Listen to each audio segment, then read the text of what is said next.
FIA نے اپنی detail بتائی کہ کس روز انہوں نے تحقیقات کی، پھر انہیں کب ان کو یہ علم ہوا، کب ان کو علم میں یہ بات آئی کہ سائفر میں عمران خان صاحب ملوث ہیں۔ بہرحال ان کا یہ موقف ہے کہ عمران خان ملوث ہے، آپ دیکھیے اس کی معاملہ کہاں جاتا ہے، لیکن میری رائے میں یہ بہت سنجیدہ معاملہ ہے عمران خان کے لیے،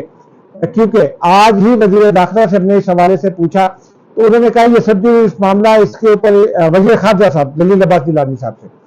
تو انہوں نے کہا یہ سب جوڈیس معاملہ، اس پر میں ابھی تبصرہ نہیں کروں گا۔ بہرحال ساتھ انہوں نے یہ بھی کہا کہ جو آفیشیل کورسپونڈنس ہوتی ہے وہ باہر نہیں آنی چاہیے، اور یہ ایک ایسا سائفر تو خیر کوڈڈ لینگویج میں ہوتا ہے، اس حوالے سے تو ان کے کیونکہ وہ خود سیکریٹری خارجہ رہے ہیں جلیل عباس گیلانی، تو وہ زیادہ بہتر جانتے ہیں، اور ان کا یہ تبصرہ جو ہے بڑا بہت معنی خیز بھی ہے۔ تاہم انہوں نے یہ کہا کہ نگران حکومت جو ہے وہ اس کی ایک محدود مینڈیٹ ہے، اور ہم ایسا نہیں کرنا چاہتے، ہم بالکل سیاست سے دور رہنا چاہتے ہیں، اور ہم کوئی ایسا کام نہیں کرنا چاہتے جس سے یہ کوئی تاثر ملے کہ ہم سیاست کر رہے ہیں۔ ناظرین، اسی حوالے سے آگے چلتے ہیں، الیکشن کا معاملہ ہے۔ آج وزیر خارجہ جو ہے نگران وزیر خارجہ جلیل عباس گیلانی، انہیں امریکہ کے under secretary of state Victoria Nuland کا ٹیلی فون آیا، انہوں نے نگران وزیر خارجہ کو عہدہ سنبھالنے پر مبارکباد دی۔ گزشتہ روز نگران وزیر اعظم کو امریکی وزیر خارجہ اینتھنی بلنکن کا فون آیا تھا، انہوں نے ان کو مبارکباد دی، تو ہم نے ان سے یہ پوچھا کہ کیا یہ کوئی پروٹوکول کی خلاف ورزی نہیں ہے، تو ان کا کہنا تھا کہ نہیں، میں جب امریکہ میں سفیر تھا تو اس وقت وکٹوریہ نولینڈ سے میری ذاتی دوستی تھی، تو یہ اسی ذاتی حیثیت میں تھا۔ تاہم امریکی سفارت خانے نے بھی اس بات کی تصدیق کی اپنے بیان میں، دفتر خارجہ میں جو تقریباً 2 گھنٹے کے بعد جاری ہوا دفتر خارجہ کا بیان، انہوں نے بھی اس بات کی تصدیق کی کہ پاکستان میں فری، فیئر اور بروقت الیکشن پر تبادلہ خیال کیا گیا۔ ویسے تو یہ بھی کہا گیا کہ پاکستان اور امریکہ کے اقتصادی تعلقات اور معاشی تعلقات کا جائزہ لیا گیا اور اس تعاون کو مزید آگے بڑھانے کا فیصلہ کیا گیا، لیکن جو بنیادی عنصر ہے ناظرین، میں اس سے پہلے بھی بتا چکا ہوں، لیکن اس وقت خبر یہ ہے کہ امریکہ اور برطانیہ سمیت جو مغربی طاقتیں ہیں، جو مغربی جمہوریتیں ہیں، وہ یہ چاہتی ہیں کہ پاکستان میں بروقت الیکشن ہو جائے، یعنی جو اسٹیپولیٹڈ پیریڈ ہے آئین کا 90 روز کا، چونکہ اسمبلی 2 روز پہلے ختم ہو گئی تھی، تو 90 روز میں وہ چاہتی ہیں کہ الیکشن ہو جائے۔ اور یہ پیغام حکومت پاکستان کو بہت واضح طور پر میری اطلاع کے مطابق دے دیا گیا ہے تمام قوتوں کی جانب سے۔ اسلام آباد میں آج کل ڈپلومیٹ بھی بہت سرگرم ہیں، تقریباً 10 ممالک کے، جس میں آسٹریلین ہائی کمیشن بھی ہے، کینیڈین ہائی کمیشن بھی ہے، امریکی سفارت خانہ ہے، برطانوی ہائی کمیشن ہے، آسٹرین ایمبیسی ہے، اور کچھ ممالک ہیں، وہ سفراء جو ہیں وہ بہت ایکٹیو ہیں ملاقاتوں میں، اور سب کا یہ خیال ہے کہ الیکشن جو ہے وہ بروقت ہونے چاہیے، کیونکہ میری اطلاع کے مطابق امریکی اکابرین، برطانوی اکابرین یہ کہتے ہیں کہ، اور اس کی کہیں سے تردید نہیں آ رہی ہے، وہ یہ کہتے ہیں کہ جی الیکشن ٹائم پر کرائیں تاکہ پاکستان سیاسی استحکام کی جانب بڑھ سکے۔ ایک اطلاع میری یہ ہے کہ IMF نے یہ واضح کر دیا ہے موجودہ نگران حکومت پر، یہ جو ابھی پچھلے دنوں میں رابطے ہوئے، ایک تو انہیں جو بجلی کی قیمتوں کے حوالے سے، بجلی کے بلوں کے حوالے سے ریلیف دینے کی بات تھی، اس کے اوپر کچھ اعتراض تھا، پر ان کا یہ کہنا ہے، اور پھر گردشی قرضے کے حوالے سے جو گردشی قرض کم کرنے کی جو پالیسی ہے، کچھ سکوک بانڈ جاری کرنے کی بات ہے، تو وہ اس پر ابھی بات چیت چل رہی ہے، لیکن میری اطلاع کے مطابق IMF نے یہ بات واضح کر دی ہے کہ وہ اگلا جو اس کا ریویو ہے وہ نگران حکومت کے ساتھ نہیں، تیسرا ریویو نگران حکومت کے ساتھ نہیں ہوگا، منتخب حکومت کے ساتھ ہوگا۔ ناظرین، اسی تناظر میں آج نگران وزیر خارجہ جلیل عباس گیلانی صاحب سے بیٹ رپورٹرز کی ایک ملاقات ہوئی، تقریباً 1.5-2 گھنٹے یہ ملاقات جاری رہی۔ چونکہ میں بہت پہلے سے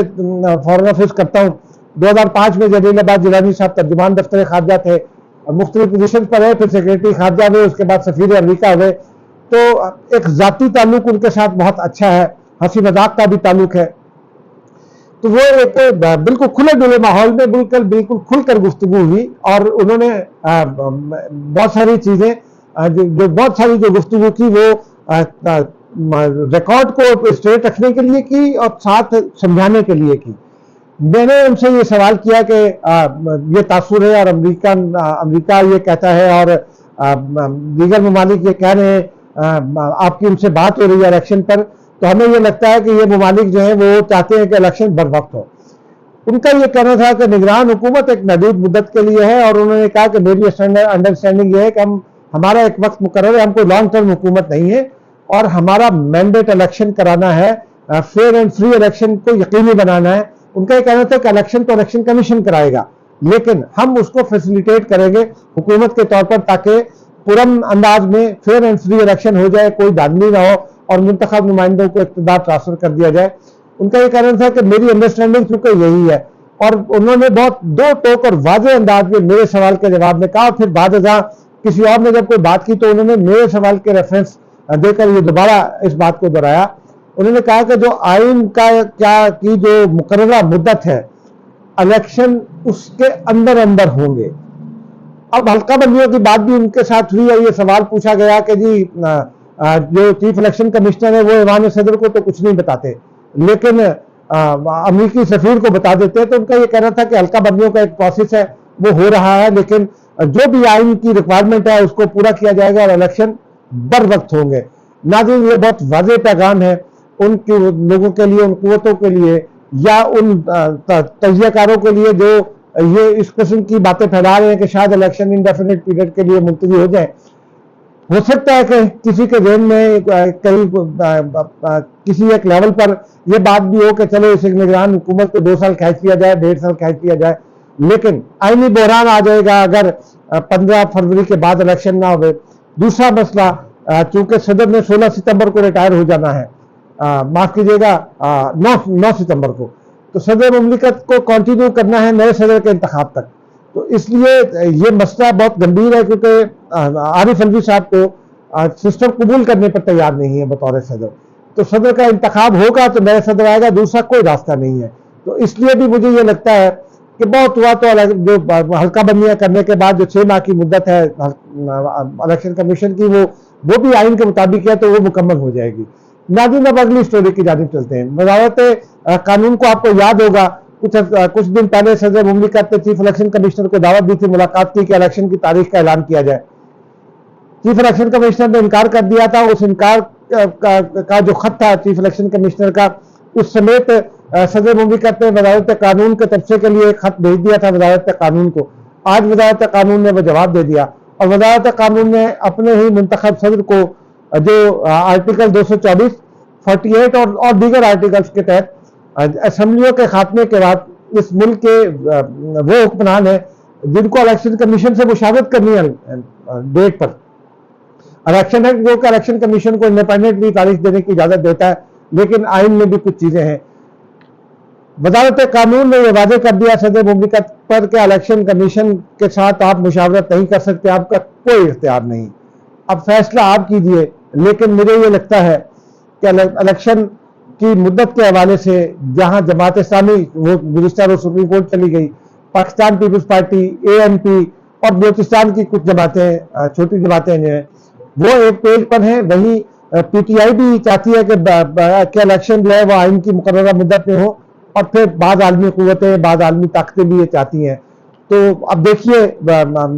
کیا ظہور میں آتا ہے پردہ غیب سے. لیکن یہ اب تک کی ڈیولپمنٹس ہیں جن سے ہم نے آپ کو آگاہ کیا. ناظرین، مجھے اجازت دیجیے. خدا حافظ.